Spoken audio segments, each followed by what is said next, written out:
Hey guys, this is Ray, owner of Double R Diesel. Welcome back to the shop, and as promised, we're going to do some truck content. So what we've got behind me here is our 2013 2500 shop truck. I've showed it to you in a previous video, but I'm going to turn the camera around and I'll show you what we're working with and what I'm about to do. So once again, this is our 2013 shop truck. This is my truck. It is a bone stock truck other than a leveling kit and 35-inch aftermarket tires and wheels. It is a G56 manual truck. This truck has never been tuned, believe it or not. It is completely stock, even has all the stock emissions components up under the bottom, just so you can see that. DPF, SCR, the whole 9 yards, it's still in place. EGR, all that's still in place. Stock air intake, air filter, everything on this truck is bone stock, including the clutch on it. So if you know anything about a G56 truck, the stock factory clutch uses a dual mass flywheel and a single disc clutch. It's just fine for stock power. It's just fine for, 100,000 miles. It's quiet, it's reliable. But if you add any kind of power, if you really pull on these things, the stock clutch is going to give up at some point. But what I'm setting out to do here is I'm going to do a baseline dyno pull with the factory tune.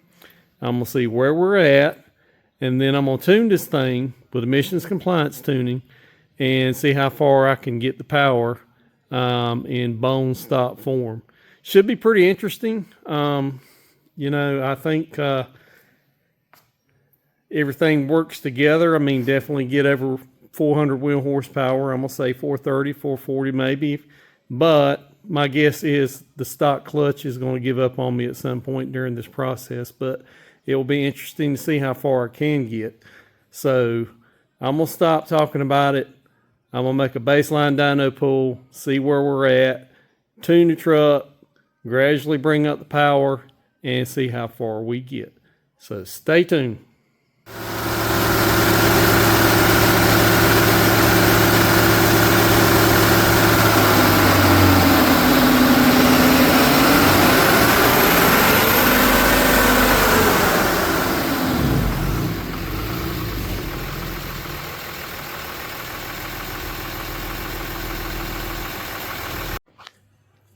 All right, guys, you just saw us make a dyno pull. This is with the stock tune, and I believe the clutch held all right with the stock tune. And the reason why is these G56 trucks, if you know anything about them, they are detuned from the factory as compared to the automatics, and that is apparent with the dyno numbers here. So we made a whopping 252 wheel horsepower at 2,800 RPMs, 484 foot-pounds of torque at almost 2,700 RPMs.